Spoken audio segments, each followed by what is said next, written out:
نیا دن ہے صبح پھر آئی ہے دیکھو، لبوں پر ذکر خدا ذکر آقا، کھلے آنکھ صلی اللہ کہتے کہتے۔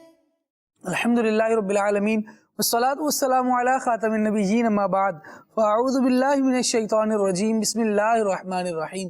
الصلاة والسلام علیکہ یا رسول اللہ وعلی آلکہ واصحابکہ یا حبیب اللہ، الصلاة والسلام علیکہ یا نبی اللہ وعلی آلکہ واصحابکہ یا نور اللہ۔ مدنی چینل کے ناظرین، آپ ملاحظہ کر رہے ہیں پروگرام کھلے آنکھ صلی اللہ کہتے کہتے۔ اللہ رب العالمین کی بارگاہ میں دعا کرتے ہیں مالک کریم آج کے دن کو ہمارے لیے رحمتوں والا بنائے، برکتوں والا بنائے، ہمیں وہ کام کرنے کی توفیق دے جس میں اس کی اور اس کے پیارے حبیب صلی اللہ تعالیٰ علیہ وآلہ وسلم کی رضا شامل ہو۔ نبی کریم صلی اللہ تعالیٰ علیہ وسلم کی مبارک ذات پر درود و سلام پڑھنا یقیناً ان مبارک کاموں میں سے ایک بہت ہی بہترین کام ہے، اور خاص کر جب درود پڑھا جائے اور نبی کریم صلی اللہ علیہ وسلم کے روضہ انور کے قریب حاضر ہو کر پڑھا جائے، کیا شان ہے، کیا بات ہے۔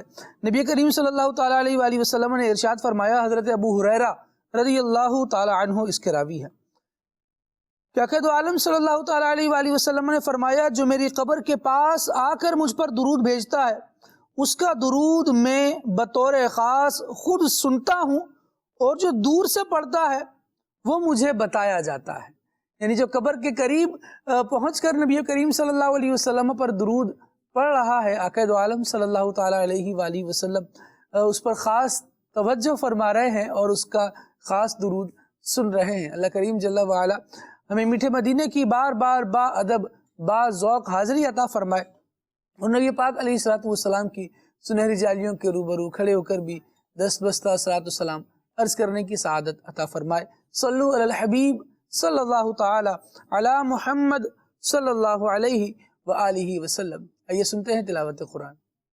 اعوذ باللہ من الشیطان الرجیم، میں اللہ تعالیٰ کی پناہ میں آتا ہوں شیطان مردود سے۔ بسم اللہ الرحمن الرحیم، اللہ کے نام سے شروع جو نہایت مہربان رحم والا۔ وابتغ فیما آتاک اللہ الدار الآخرة ولا تنس نصیبک من الدنیا وأحسن كما أحسن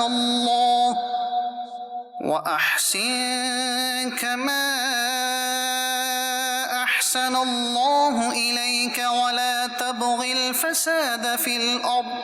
اور جو مال تجھے اللہ نے دیا ہے اس سے آخرت کا گھر طلب کر، اور دنیا میں اپنا حصہ نہ بھول، اور احسان کر جیسا اللہ نے تجھ پر احسان کیا، اور زمین میں فساد نہ چاہ۔ ان اللہ لا يحب المفسدین، بے شک اللہ فسادیوں کو دوست نہیں رکھتا۔ قال انما اوتیتہ علی علم عندی، بولا یہ تو مجھے ایک علم سے ملا ہے جو میرے پاس ہے۔ اولم يعلم ان اللہ قد اہلک من قبلہ من القرون من هو اشد منہ قوة واکثر جمعا، اور کیا اسے یہ نہیں معلوم کہ اللہ نے اس سے پہلے وہ سنگتیں یعنی قومیں ہلاک فرما دیں جن کی قوتیں اس سے سخت تھیں اور جمع اس سے زیادہ۔ ولا يسأل عن ذنوبهم المجرمون، اور مجرموں سے ان کے گناہوں کی پوچھ نہیں۔ فخرج على قومه في زينته قال الذين يريدون الحياة الدنيا يا ليت لنا مثل ما أوتي قارون إنه لذو حظ عظيم۔ تو اپنی قوم پر نکلا اپنی آرائش میں، بولے وہ جو دنیا کی زندگی چاہتے ہیں کسی طرح ہم کو بھی ایسا ملتا جیسا قارون کو ملا، بے شک اس کا بڑا نصیب ہے۔ وقال الذين اوتوا العلم ويلكم ثواب الله خير لمن آمن وعمل صالحا، اور بولے وہ جنہیں علم دیا گیا، خرابی ہو تمہاری، اللہ کا ثواب بہتر ہے اس کے لیے جو ایمان لائے اور اچھے کام کرے۔ ولا يلقاها إلا الصابرون، اور یہ انہی کو ملتا ہے جو صبر والے ہیں۔ فخسفنا به وبداره الأرض، تو ہم نے اسے اور اس کے گھر کو زمین میں دھسا دیا، فما كان له من فئة ينصرونه من دون الله، تو اس کے پاس کوئی جماعت نہ تھی کہ اللہ سے بچانے میں اس کی مدد کرتی، وما كان من المنتصرين، اور نہ وہ بدلہ لے سکا۔ وأصبح الذين تمنوا مكانه بالأمس يقولون ويكأن الله يبسط الرزق لمن يشاء ويكأن الله يبسط الرزق لمن يشاء من عباده ويقدر، اور کل جس نے اس کے مرتبے کی آرزو کی تھی صبح کہنے لگے عجب بات ہے، اللہ رزق وسیع کرتا ہے اپنے بندوں میں جس کے لیے چاہے اور تنگی فرماتا ہے۔ لولا أن الله علينا لخسف بنا، اگر اللہ ہم پر احسان نہ فرماتا تو ہمیں بھی دھسا دیتا۔ وَيْكَأَنَّهُ لَا يُفْلِحُ الْكَافِرُونَ، اے عجب کافروں کا بھلا نہیں۔ صدق اللہ العظیم۔ مالک کریم نور قرآن سے ہمارے قلوب اور اذہان کو منور فرمائے۔ مدنی چینل کے ناظرین، یہ پچھلوں کے واقعات ہیں جو قرآن کریم بیان فرما رہا ہے، جنہوں نے اللہ تبارک و تعالیٰ کی نافرمانی کی، باوجود یہ کہ بہت سارا مال و دولت انہیں عطا کیا گیا تھا، بہت ساری دنیا انبار کی طرح ان کے گرد تھی، لیکن جب رب العالمین جل وعلا کی نافرمانی کی گئی، مال اللہ کریم نے عطا فرمایا، پھر اس کے حقوق جو عائد فرمائے۔ مال لیتے وقت تو دونوں ہاتھ بڑھا کے بندے نے جمع کیا، لیکن جب اس کے حقوق کی ادائیگی کا معاملہ آیا تو پھر اپنے آپ پر پھولنے لگا، کہنے لگا کہ یہ تو میرے پاس اس وجہ سے ہے کیونکہ میں بڑا باصلاحیت ہوں، مجھے ایسے ایسے علوم آتے ہیں، ایسے کیمیا دان ہوں میں کہ میں مٹی کا سونا کر لیتا ہوں۔ پھر ہوا کیا؟ رب العالمین نے ارشاد فرمایا فَخَسَفْنَا بِهِ وَبِدَارِهِ الْأَرْضِ، اسے اس کے ساز و سامان کے سمیت زمین کے اندر دھنسا دیا گیا۔ یہ واقعہ قرآن کا واقعہ ہے، قرآن نے بیان فرمایا۔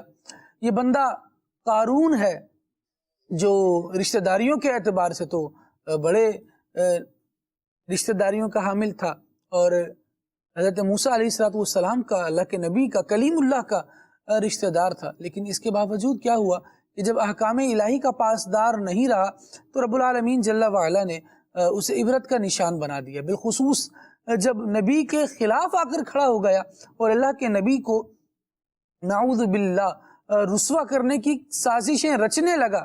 اللہ رب العالمین جل وعلا نے اس بات کو بالکل پسند نہیں فرمایا اور ایسے شخص کو عبرت کا نشان بنا دیا۔ ہم بھی دیکھیں کہیں اپنے کسی ہنر پر، کسی صلاحیت پر، کسی فن پر، کسی علم پر ایسا تو نہیں اتراتے کہ گویا ہمارے پاس جو کچھ ہے وہ اس لیے کیونکہ ہم بڑے باصلاحیت ہیں، کیونکہ ہمارے پاس فلاں علم موجود ہے، کیونکہ یہ نعمتیں ہمارے پاس اس لیے ہیں کہ ہم بہت کچھ جاننے والے ہیں، بہتوں سے بہتر ہیں۔ تو یاد رکھیے یقیناً بہتوں سے بہتر ہوں گے، لیکن ہمیں کسی نے بہتوں سے بہتر بنایا ہے، وہ ہمارا رب ہے، وہ ہمارا پروردگار ہے، اس کا شکر گزار رہیں گے تو انشاءاللہ نعمتوں میں اضافہ ہوتا چلا جائے گا، اور فرمان کے مطابق وَلَئِن كَفَرْتُمْ، اگر تم نے ناشکری کی رب العالمین کی تو ارشاد فرماتا ہے اِنَّ عَذَابِي لَشَدِيدٌ، نافرمانوں کے لیے میرا عذاب بڑا سخت ہے، بڑا شدید ہے۔ اللہ کریم ہمیں توفیق دے کہ ہم علم نافع بھی حاصل کریں اور ایسا علم جو لوگوں کو فائدہ پہنچانے والا ہو، ایسا علم جو ایٹ لیسٹ ہم کو تو فائدہ پہنچائے، ہمارے دنیا میں طرز زندگی کو بہتر بنائے اور ہمارے آخرت کے ثواب میں بڑھوتری کا، اضافے کا باعث بنتا رہے۔ ایسا علم یقیناً اس کی خوبیاں بیان کی جائیں گی، اس کی پذیرائی کی جائے گی، اس کی تعریف کی جائے گی۔ آج سلسلے کا ہمارے ٹاپک ہے علم اور عمل۔ علم و عمل جب ساتھ ہوتے ہیں تو بندے کو نکھارتے ہیں، اجالتے ہیں، سنوارتے ہیں۔ اور ان روایتوں میں اس مضمون کو بیان کیا گیا کہ علم جب کسی کے پاس آتا ہے تو پھر وہ عمل کو آواز دیتا ہے، عمل کو پکارتا ہے۔ اگر علم کی موافقت عمل بھی کرے تو بندہ سنور جاتا ہے، اور اگر علم آ جائے اس کے بعد علم عمل کو پکارے اور عمل بندے کی شخصیت کا حصہ نہ بن پائے، اس کی زندگی میں نہ آ پائے، اور وہ بندہ ایسے اعمال کی طرف علم کی باوجود بھی نہ آ پائے جو اللہ تبارک و تعالیٰ کے قرب کا ذریعہ ہیں، تو پھر علم جو آیا ہوا تھا عمل کے نہ آنے کی صورت میں تنہا نہیں رہتا، بلکہ علم بھی رخصت ہو جاتا ہے۔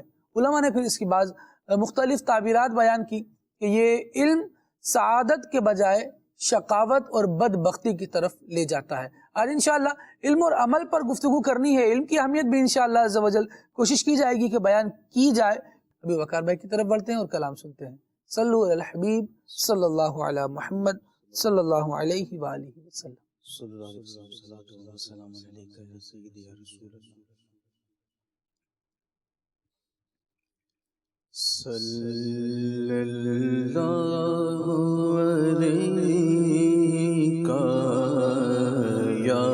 یا رسول اللہ، صلی اللہ علیہ یا رسول اللہ، پڑھیے صلی اللہ علیہ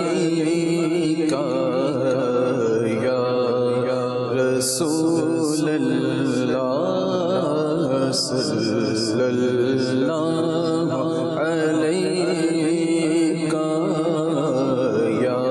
یا رسول اللہ، وسلم علیہ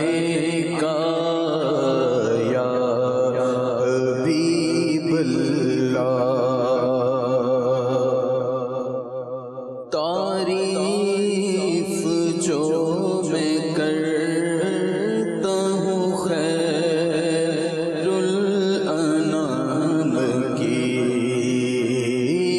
تعریف جو میں کرتا ہوں خیر الانام کی، عزت بلند ہوتی ہے میرے کلام کی، عزت بلند ہوتی ہے میرے کلام کی، اور میری لحد میں لائے گے تشریف مصطفیٰ، میری لحد میں لائے گے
صلی اللہ علیہ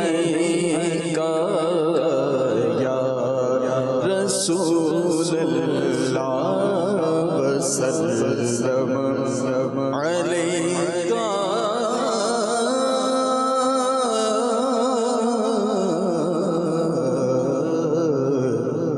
یا حبیب اللہ.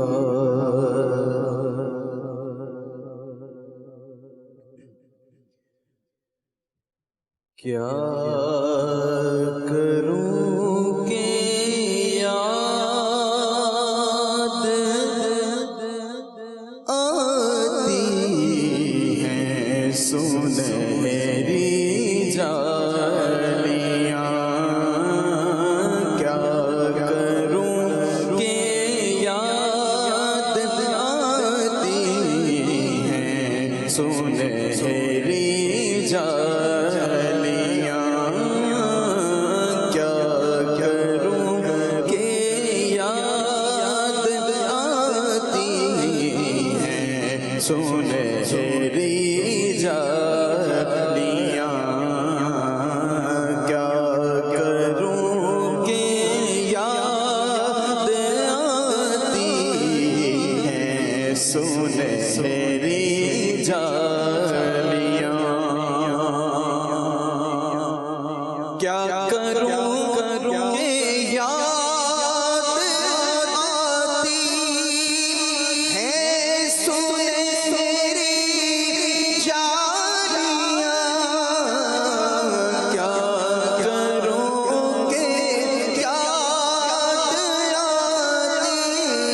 کیا کروں کہ یاد آتی ہیں سنہری جالیاں. دل میں ایک ہلچل مچاتی ہیں سنہری جالیاں. دل میں ایک ہلچل مچاتی ہیں سنہری جالیاں. دل میں ایک ہلچل مچاتی ہیں سنہری جالیاں.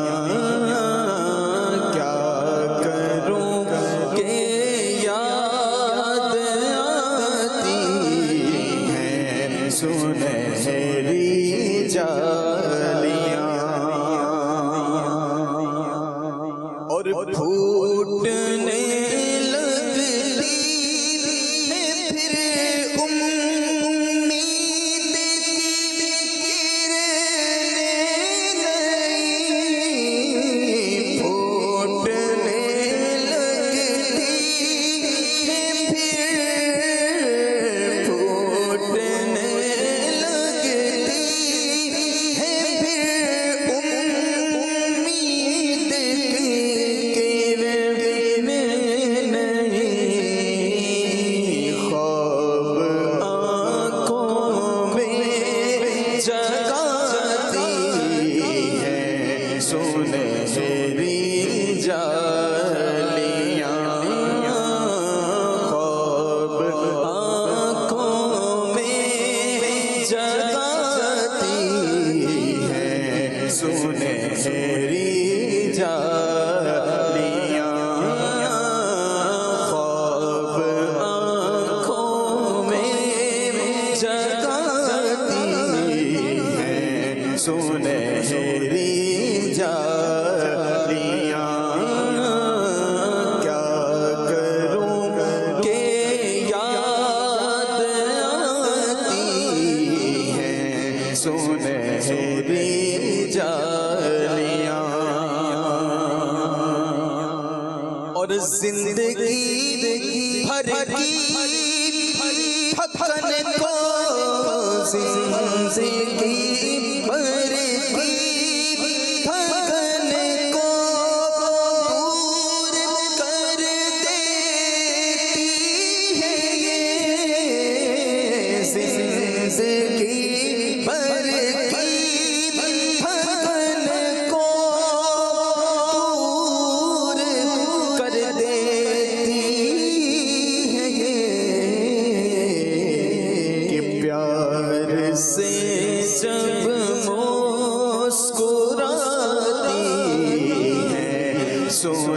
سنہری جالیاں پیار سے جب مسکراتی ہیں سنہری جالیاں کیا کروں کہ یاد آتی ہیں سنہری جالیاں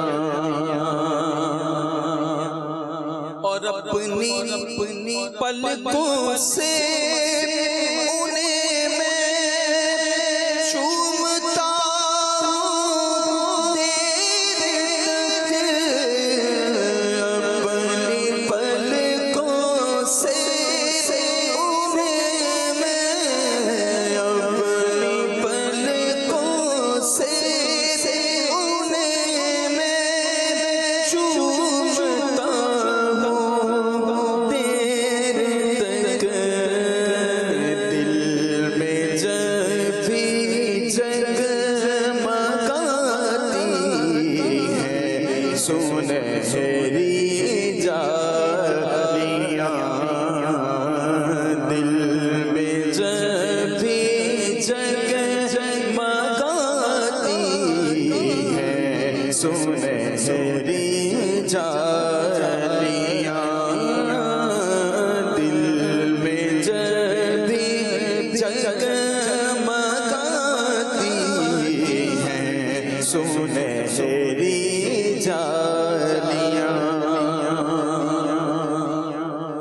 اور پوچھنے والے میں لفظوں میں بیان کیسے کروں پوچھنے والے میں لفظوں میں بیان کیسے کروں کیا بتاؤں کیا دکھاتی ہے سنہری جالیاں کیا بتاؤں کیا دکھاتی ہے سنہری جالیاں کیا بتاؤں کیا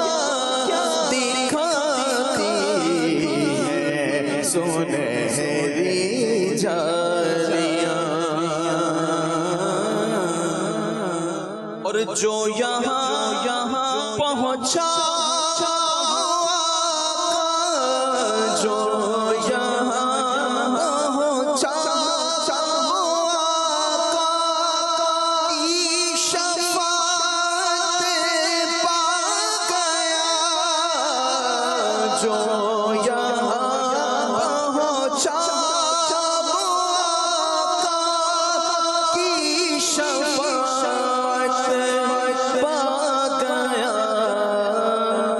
راہ جنت کے دکھاتی ہے سنہری جالیاں راہ جنت کے دکھاتی ہے سنہری جالیاں راہ جنت کے دکھاتی ہے سنہری جالیاں اور دل میں آ جاتا ہے جس دم بھی مواجہ کا خیال دل میں آ جاتا ہے جس دم بھی مواجہ کا خیال کیا کہوں کتنا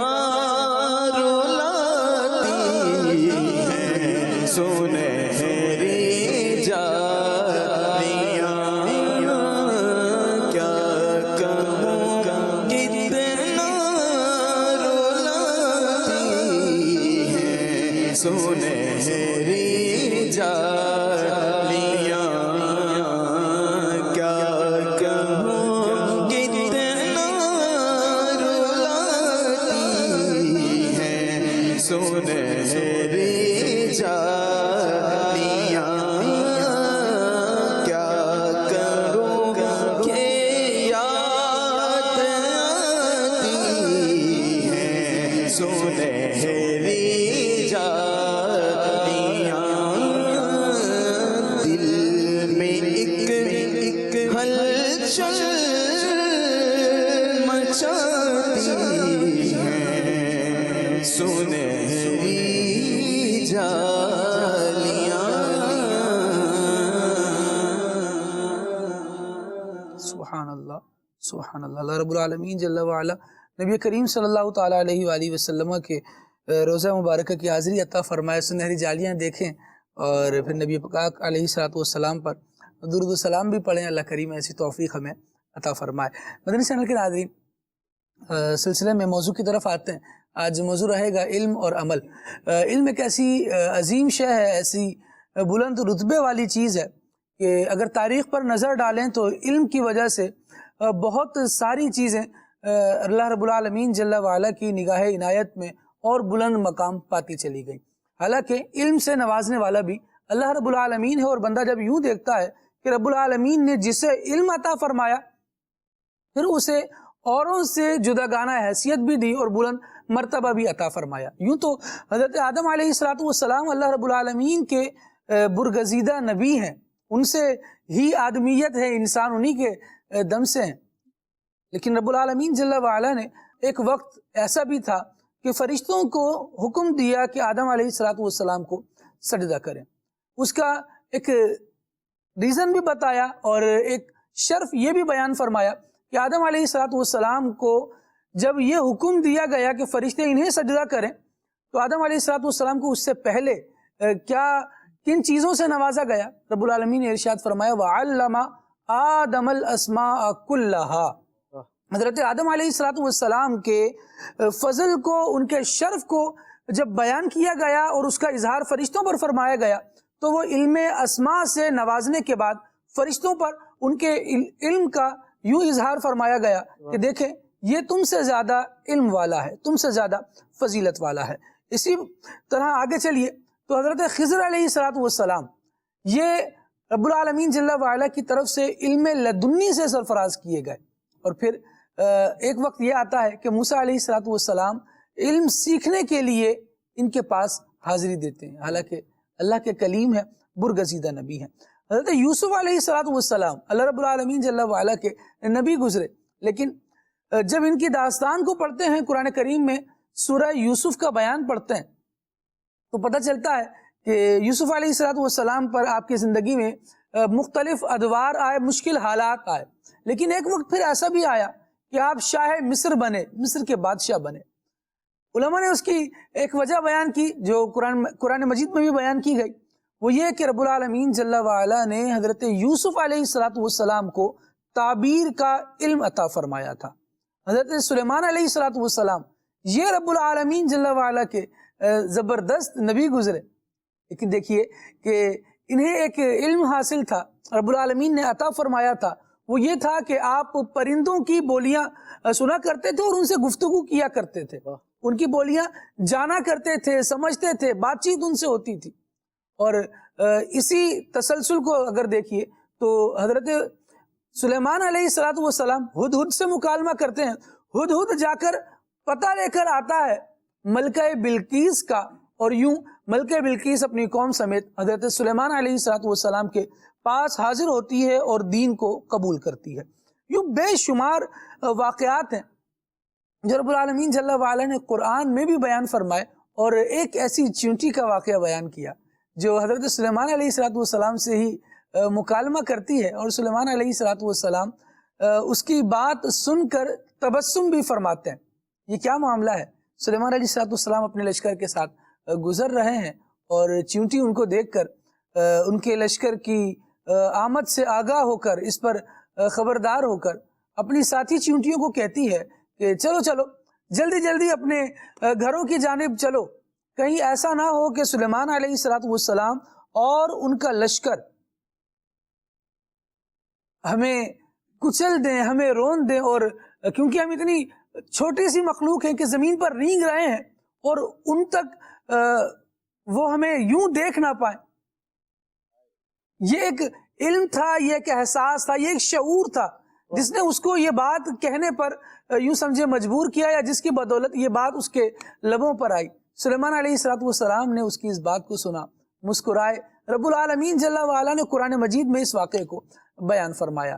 یوں علم اور آگاہی نے بہت سی چیزوں کو بلند مقام عطا کیا، بلند مرتبہ عطا کیا. بندہ اگر علم حاصل کر لیتا ہے تو وہ بہت سے لوگوں سے ممتاز ہو جاتا ہے. علم کی کیا اہمیت ہے، کیا فضیلت ہے، علم دین کے کیا فوائد ہیں، آئیے جانتے ہیں. مبلغ دعوت اسلامی مولانا عمر فیاض اتاری ہمارے ساتھ موجود ہیں، آپ سے سنتے ہیں. جی حضور. بسم اللہ الرحمن الرحیم. خالد بھائی، جیسا کہ آپ نے ابھی ذکر کیا کہ علم دین ایک ایسی چیز ہے کہ یہ ایک ایسا نور ہے جس کے اندر یہ آ جاتا ہے کہ اسے منور اور روشن کر دیتا ہے. ابھی ذہنی آزمائش کے آڈیشنز مدنی چینل کے اوپر چل رہے ہیں اور کچھ ہی دنوں کے بعد عبدالحبیب بھائی کا سلسلہ شروع ہو جائے گا ذہنی آزمائش 25 دسمبر سے. 25 دسمبر سے اس میں ناظرین کرام ایک جملہ سنتے ہیں، العلم النور. علم جو ہے یہ نور ہے. The knowledge is light. جو نالج ہے، جو علم ہے، یہ روشنی ہے، اور جس شخص کے اندر علم آ جاتا ہے یہ اسے روشن اور منور کر دیتا ہے. علم دین سیکھنے کے بڑے فضائل ہیں قرآن مجید فرقان حمید میں، اور اس کے علاوہ احادیث مبارکہ کے اندر نبی پاک علیہ الصلوۃ والسلام کے فرامین کی روشنی کے اندر ہمیں یہ پتہ چلتا ہے کہ جو شخص علم دین حاصل کرتا ہے اللہ تبارک و تعالیٰ اس کو کیسا مقام عطا فرماتا ہے اور کیسا شرف عطا فرماتا ہے. میں قرآن مجید فرقان حمید کی ایک آیت کا تذکرہ کروں گا. رب کریم قرآن مجید فرقان حمید میں ارشاد فرماتا ہے، هل يستوي الذين يعلمون والذين لا يعلمون. تم فرماؤ کیا علم والے اور بے علم برابر ہیں؟ اٹ مینز جو علم والے ہیں اور بے علم لوگ ہیں وہ برابر نہیں ہیں. اللہ پاک نے علم والوں کو بڑا مقام اور مرتبہ عطا فرمایا ہے. ان کی دنیا کے اندر بھی ایک اہمیت ہے اور آخرت میں بھی ان لوگوں کی بڑی اہمیت ہوگی. اس کے علاوہ اگر احادیث کی طرف چلتے ہیں تو احادیث کے مطابق نبی پاک علیہ الصلوۃ والسلام نے ارشاد فرمایا، ایک ساعت علم حاصل کرنا، ساعت کا مطلب ایک لمحہ، ایک گھڑی بھی علم حاصل کرنا، یہ ساری رات قیام کرنے سے بہتر ہے. واہ واہ. ایک بندہ ہے جو ساری رات قیام کر رہا ہے، نماز پڑھ رہا ہے، اور ایک بندہ وہ ہے کہ جو ایک لمحہ بھر علم دین حاصل کر رہا ہے. فرمایا کہ جو علم دین حاصل کر رہا ہے وہ زیادہ افضل ہے. اس کے علاوہ فرمایا کہ علم عبادت سے افضل ہے. علم اسلام کی حیات اور دین کا ستون ہے. علماء زمین کے چراغ اور انبیاء کرام کے وارث ہیں. سبحان اللہ سبحان اللہ. پھر فرمایا کہ مرنے کے بعد بھی بندے کو علم سے نفع پہنچتا رہتا ہے. علم ایک ایسی چیز ہے، روایت کے مطابق فرمایا کہ 3 چیزیں ایسی ہیں کہ انسان مرنے کے بعد اس کے اعمال کا سلسلہ منقطع ہو جاتا ہے، ختم ہو جاتا ہے، لیکن 3 چیزیں ایسی ہیں کہ مرنے کے بعد بھی اس کو فائدہ پہنچتا رہتا ہے.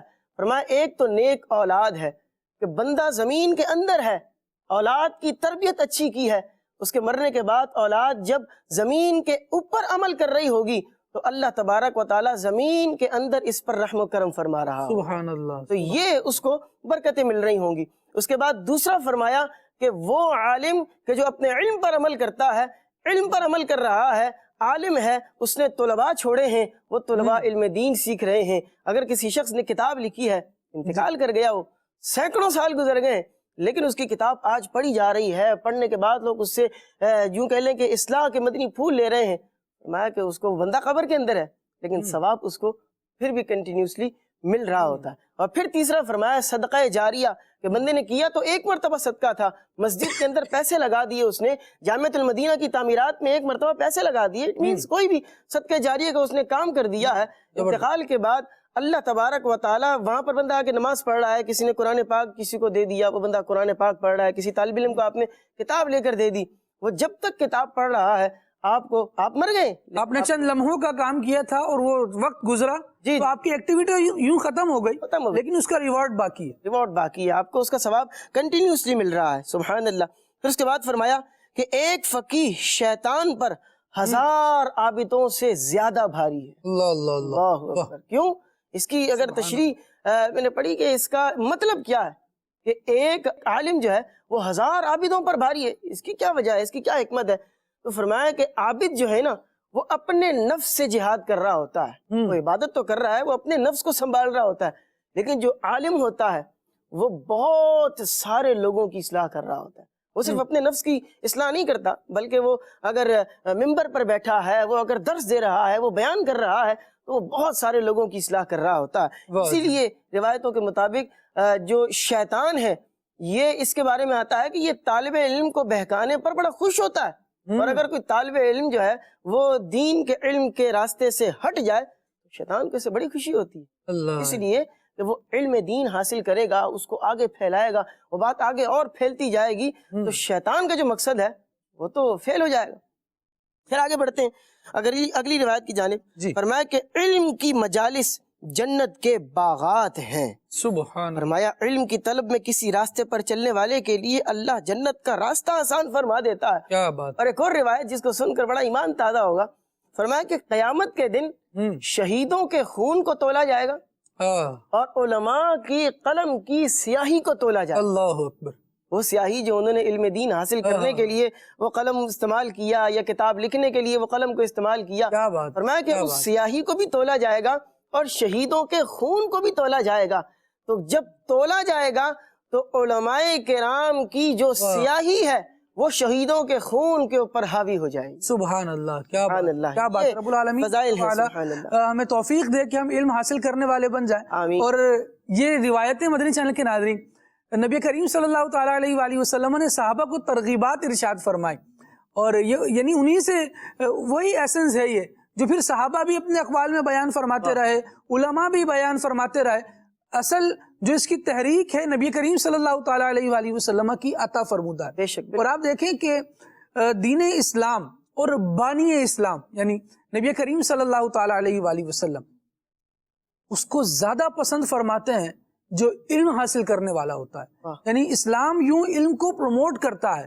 اسلامی علوم میں بے شمار برانچز ہیں جو علوم دینیہ سے یا علوم کے کیٹیگری سے تعلق رکھتی ہیں، یعنی کئی کیٹیگریز ہیں ایسی نالج کی جو اسلام کے یوں سمجھیں کہ ماخذ قرآن سے پھوٹتی ہیں۔ بلکہ رب العالمین جل وعلا نے تو یہ ارشاد فرمایا کہ قرآن وہ عظیم شے ہے تبیان لکل شیء، اس قرآن میں ہر چیز کا بیان ہے۔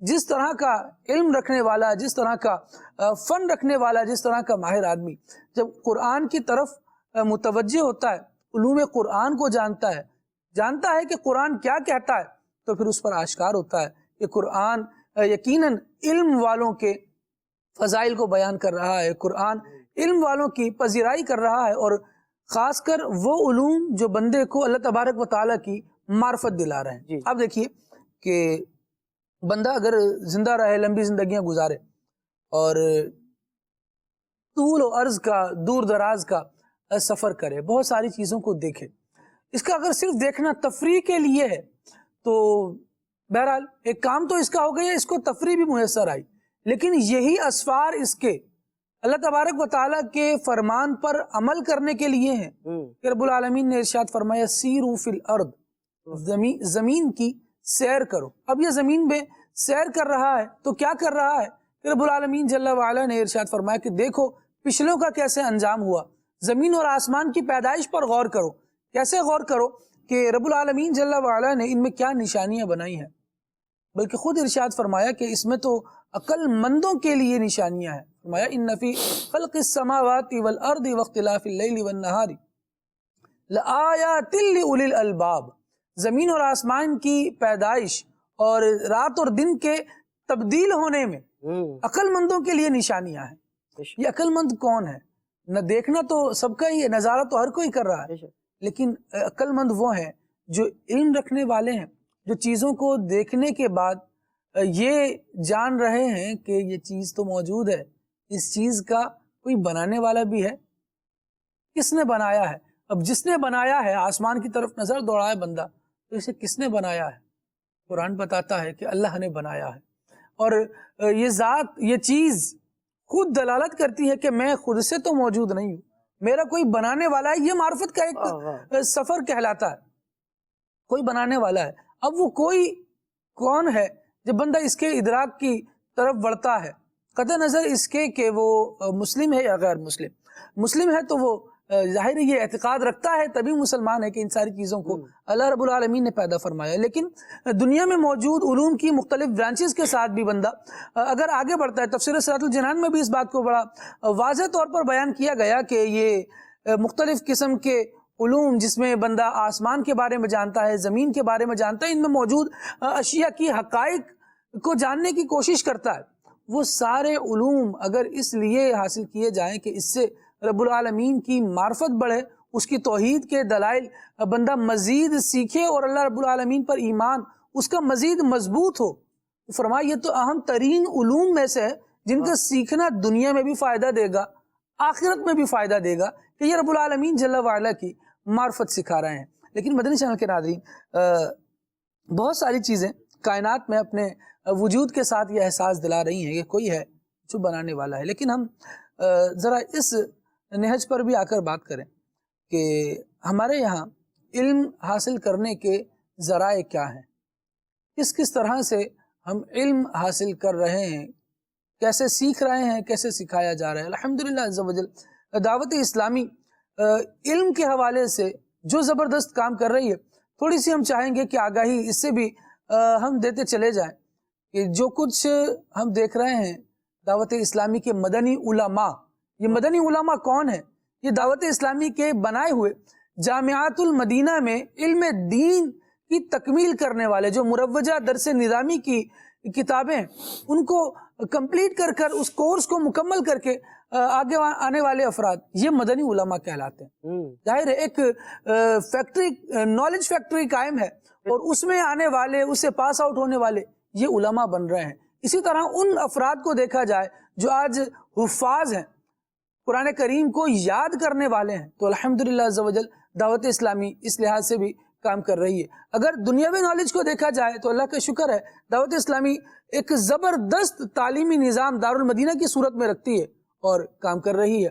اگر اس طور پر دیکھا جائے کہ آن لائن کیا خدمات دعوت اسلامی انجام دے رہی ہے، تو ایک بڑا زبردست کام الحمدللہ عز و جل یہ ہو رہا ہے کہ دنیا بھر کے مختلف ممالک سے دعوت اسلامی سے لوگ وابستہ ہیں اور آن لائن قرآن و حدیث کا علم سیکھ بھی رہے ہیں، مختلف کورسز بھی کر رہے ہیں. بلکہ میں قذافی شاہ صاحب کو گفتگو میں شامل کرنا چاہوں گا.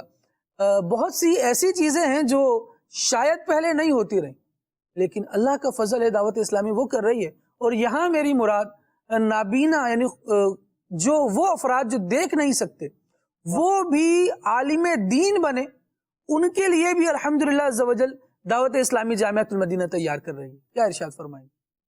ماشاءاللہ سے دعوت اسلامی جو ہے وہ علم کا فیضان جو ہے وہ عام کر رہی ہے. الحمدللہ. یاد رکھیے گا کہ جو علم ہے نا، علم کے ساتھ معرفت الہی ہے، اور معرفت الہی ہے تو خوف خداوندی ہے.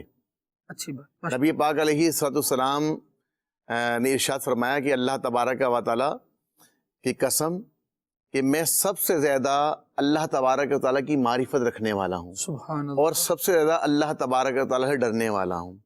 علماء نے لکھا ہے کہ معرفت الہی جو ہے وہ خوف خداوندی، تو علم سے معرفت الہی اور معرفت الہی سے خوف خداوندی. اچھا، اللہ تبارک و تعالیٰ کی معرفت، اس کی پہچان، اور پھر اللہ تبارک و تعالیٰ کا ڈر، اس کا خوف، اس کی نافرمانی سے ڈرنا، یہ تمام کا تمام سنیریو ہے. اگر ہم چاہتے ہیں کہ ہم دینی اسلام پر عمل کرنے لگ جائیں، ہم چاہتے ہیں ہمارا معاشرہ امن کا گہوارہ بن جائے، تو بیسیکلی خوف خدا ہے کہ جو ہمیں جو ہے وہ معاشرے کو درست سمت کی طرف جو ہماری رہنمائی کرتا ہے. کہ کوئی ذات ہے کہ جس نے ہمیں گائیڈ لائن دی، جس نے ہمیں احکامات دیے ہیں، اس کی پیروی کرنی ہے، ان کے احکامات کی پیروی کرنی ہے، نافرمانی نہیں کرنی ہے. تو علم کے بغیر ممکن نہیں ہے. تو دعوت اسلامی علم کا فیضان عام کر رہی ہے. جیسے ماشاءاللہ بہت سارے ڈپارٹمنٹس آپ نے گنوائے ہیں، ایسے دعوت اسلامی کا ایک ڈپارٹمنٹ جو ہے وہ ان خصوصی افراد کے لیے، اسپیشل پرسنس کے لیے بھی دعوت اسلامی نے ایک ڈپارٹمنٹ بنایا ہوا ہے، اور یہ برسوں سے دعوت اسلامی کا یہ ڈپارٹمنٹ خدمت کر رہا ہے. آپ یہ بھی دیکھیں شاہ صاحب کہ ایک وہ زمانہ رہا ہے کہ اس طرح کے افراد کو چھوڑ دیا جاتا ہے جو جسمانی طور پر کسی ڈس ایبلٹی کا شکار ہوں. ان کو کہا جاتا ہے یہ تو کچھ نہیں کر سکتے، اب بس ان کو جب تک ہیں تو چلایا جائے، نبھایا جائے، اس طرح کے باتیں کہی جاتی تھیں. لیکن الحمدللہ دعوت اسلامی اس پر آئی کہ نہیں، جب یہ اللہ رب العالمین نے اس کو پیدا فرمایا ہے تو اس کا بھی تو زندگی کا مقصد یہی ہے کہ یہ رب کو پہچانے، اللہ رب العالمین کی عبادت کی طرف آئے. تو پھر الحمدللہ نہ صرف وہ افراد جو دیکھ نہیں سکتے جی جی بلکہ جو بول نہیں سکتے، جو سن نہیں سکتے، ان کے لیے بھی علوم تو ہے نا، دین تو انہوں نے بھی سیکھنا ہے. الحمدللہ عز و جل مدنی چینل کے ناظرین، آپ کی دعوت اسلامی ان کے لیے کام کر رہی ہے، سیکھ رہی ہے، سکھا رہی ہے. قافلوں میں سفر اور باقاعدہ اب تو جو حیدرآباد کے اندر تو باقاعدہ درس نظامی کا الحمدللہ جامعۃ المدینہ کے تعلق سے ایک ادارہ جو ہے وہ قائم ہو چکا ہے. اس کے علاوہ جو ہے مدارس المدینہ جو ہے، مدرسہ المدینہ کی بھی جو ہے وہ کافی برانچز جو ہے وہ اب قائم ہوتی چلی جا رہی ہیں. ہمارے ہاں پچھلے دنوں گلستان جوہر کے اندر، کراچی کے اندر بھی جو ہے وہ ایک برانچ کا آغاز کیا گیا. تو اس میں آگے کی جو پلاننگز ہیں، فی الحال تو دیکھیں یہاں پر جو ہے وہ آہستہ آہستہ جو ہے وہ سلیبس کو جو ہے وہ فوکس کیا جا رہا ہے. آہستہ کتابیں بریل لینگویج کے اندر، جو بریل لینگویج ہوتی ہے ان کی، اس کے ذریعے سے نابینا افراد کو جو ہے پڑھانے کا سلسلہ ہوگا. فی الحال تو مدنی قاعدہ ہے اور دیگر امیر اہل سنت کے رسائل ہیں کہ جو ٹرانسلیٹ ہو رہے ہیں اس زبان کے اندر بھی، اور پھر جو ہے وہ ان کے لیے جو ہے وہ سنتے ہیں، سن کر یاد کرتے ہیں اور پھر جو ہے وہ حفظ کا سلسلہ کرتے ہیں. تو ماشاءاللہ سے ناظرہ قرآن پاک کی تعلیم ہو رہی ہے، حفظ قرآن کا سلسلہ بن رہا ہے، اور اب الحمدللہ اس وجہ درس نظامی یعنی عالم کورس بھی یہ جو ہے وہ نابینا اسلامی بھائی کر رہے ہیں. اچھا، گونگے بہرے جو اسلامی بھائی ہیں، ان کے لیے ہم برسوں سے دیکھتے ہیں دعوت اسلامی کے اندر ایک سلسلہ ہے کہ جب دعوت اسلامی کا ہفتہ وار اجتماع ہوتا ہے تو اجتماع کے اندر جو ہے وہ باقاعدہ ان کا گونگے بہرے اسلامی بھائیوں کا الگ سے جو ہے ایک حلقہ لگتا ہے، اور وہاں اشاروں کی زبان سے جو ہے وہ زبان سے مبلغ دعوت اسلامی اشاروں کے ذریعے سے جو ہے وہ بتا رہے ہوتے ہیں، اور وہ نابینا جو ہے افراد، اور اسی طریقے سے جو اشاروں کی زبان سے ہم نے دیکھا کہ گونگے اسلامی بھائی، گونگے بہرے اسلامی بھائی اشاروں کی زبان کے اندر جب انہیں بتایا جا رہا ہے تو وہ بھی نبی پاک علیہ السلام کے عشق میں رو رہے ہیں، مدینے کی یاد میں اشک باری کر رہے ہیں، اور وہ جناب وہ چل مدینہ کی تکرار بھی کر رہے ہیں. تو مطلب کہنے کا کہ ان کے اندر ذوق اور شوق، ظاہری بات ہے یہ جو ان کا فیلڈ ہے، ان کو اگر علم سکھانا ہے تو پہلے ان کا جو ہے وہ علم سیکھنا پڑے گا.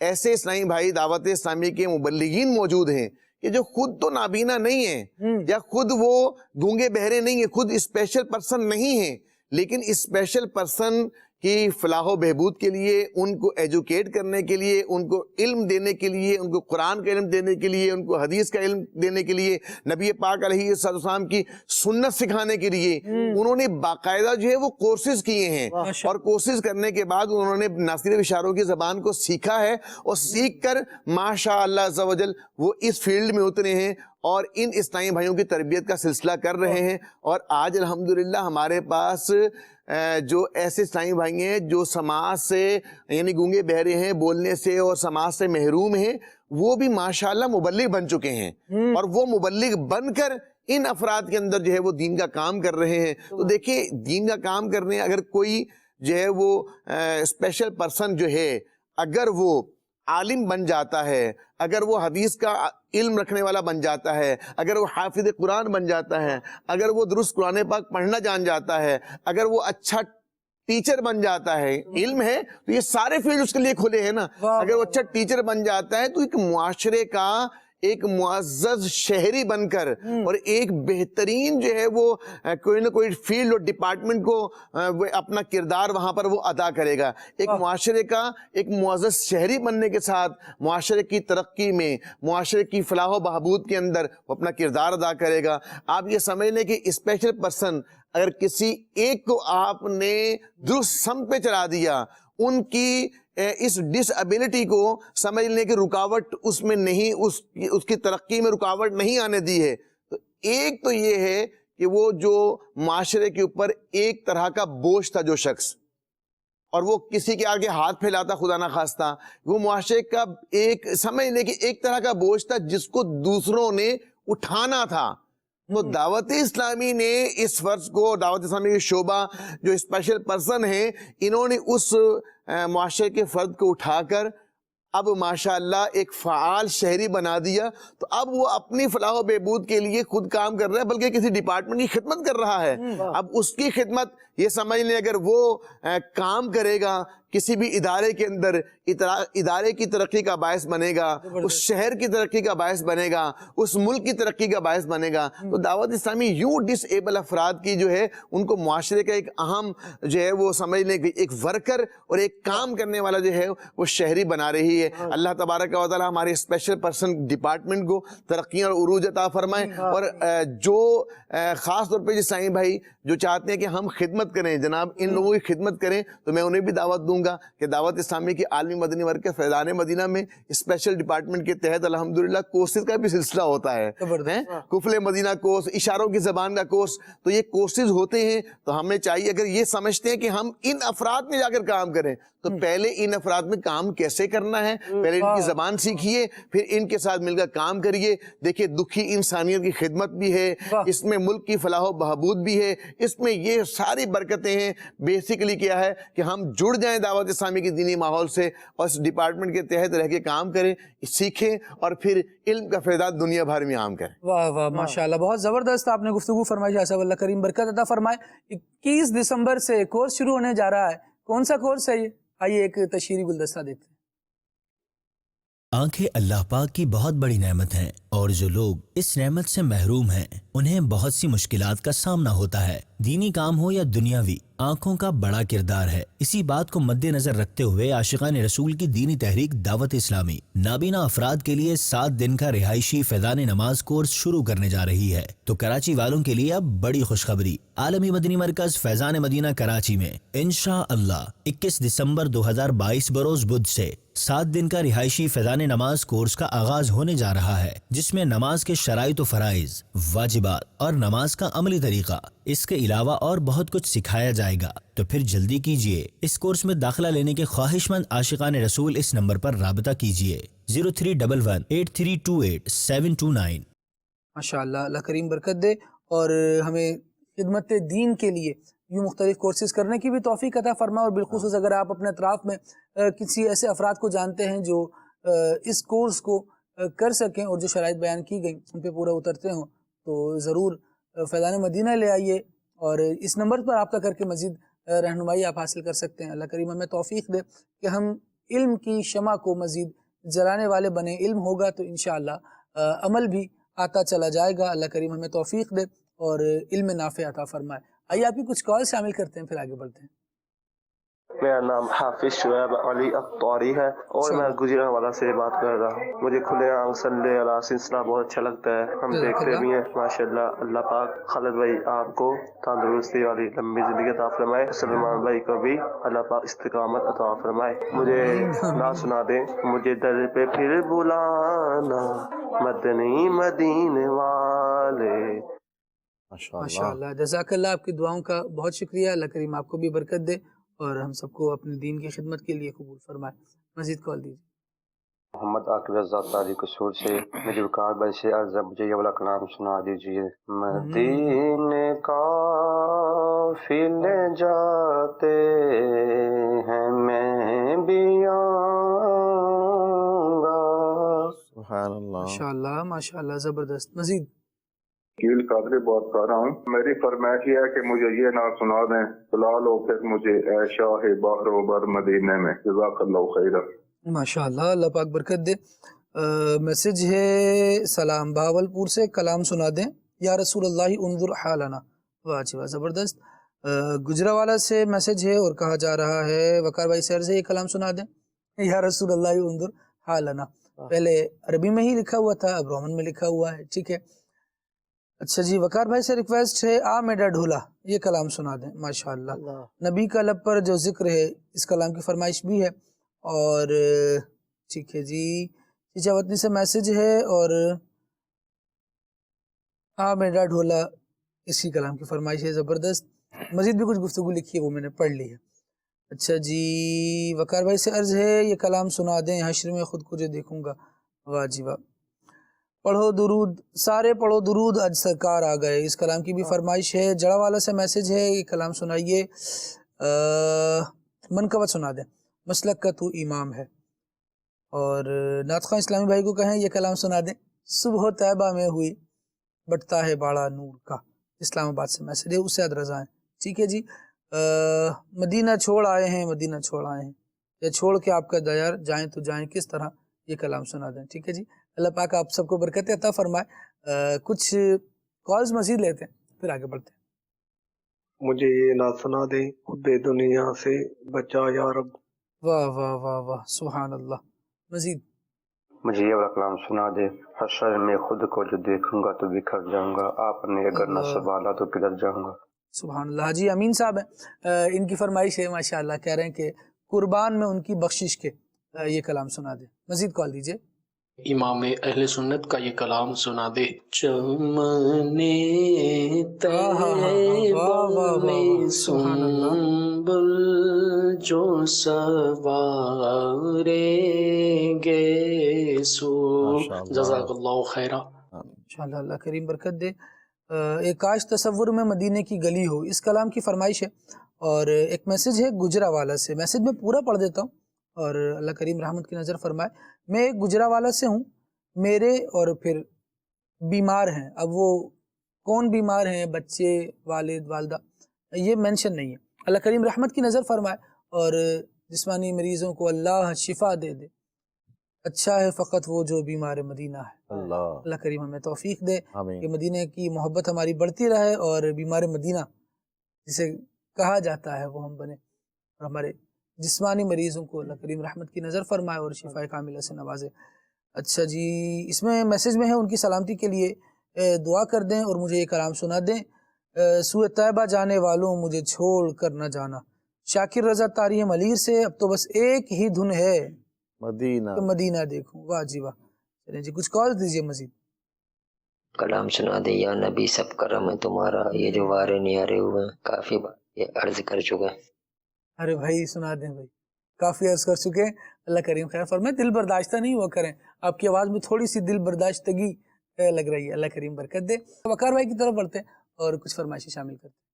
صلو علی الحبیب صلی اللہ علیہ محمد.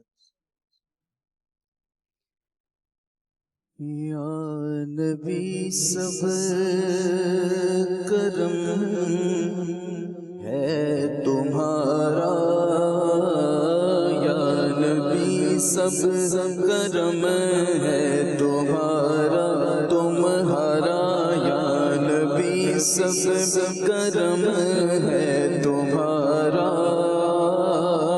یہ جو وارے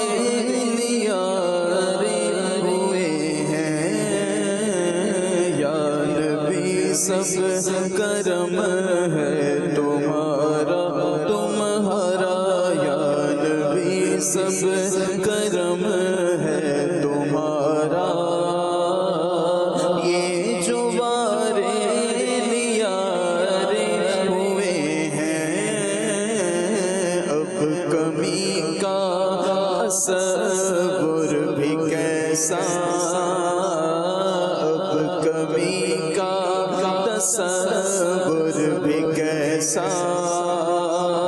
جب سے منگتے تمہارے ہوئے ہیں، یا نبی سب کرم ہے تمہارا.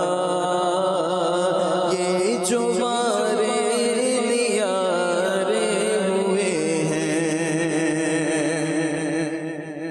ان کے دربار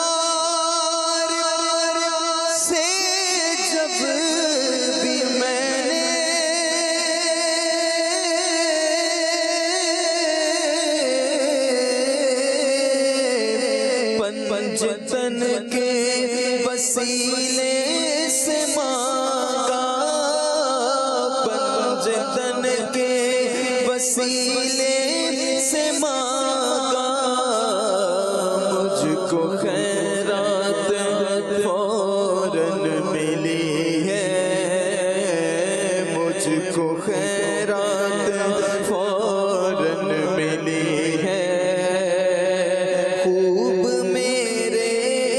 گزارے ہوئے ہیں، مجھ کو خیرات فوراً ملی ہے، خوب میرے گزارے ہوئے ہیں، یا نبی سب کرم ہے تمہارا، یہ جو وارے نیارے ہوئے ہیں۔ صبح ہو طیبہ میں ہوئی، بٹتا ہے بڑا نور کا، صبح طیبہ میں ہوئی، بٹتا ہے بڑا نور کا،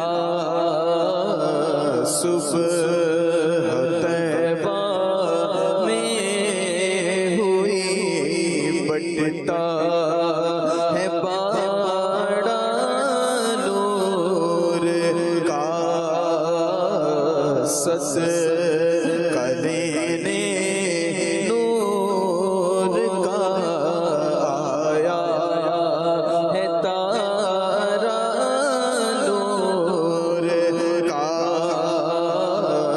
سس کلینے نور کا آیا ہے تارا نور کا، میں قطع تو بادشاہ بردے پیالہ نور کا، میں قطع تو بادشاہ بردے پیالہ نور کا، نور دل دونا تیرا دیدار سز کا، نور کا، صبح طیبہ میں ہوئی، بٹتا ہے بڑا نور کا،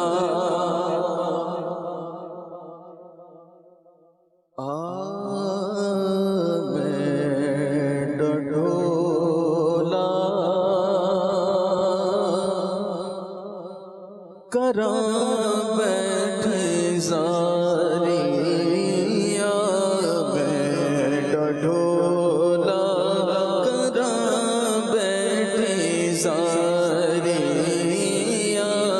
میں ڈڈولا کراں بیٹھے زاری، میں مکتی مقام، میں مکتی مقام، تجھ تیو میں ہاری، میں ڈڈولا کراں بیٹھے زاری، میں ڈڈولا کراں بیٹھے زاری، ہر ویلے تاغا یار دیا،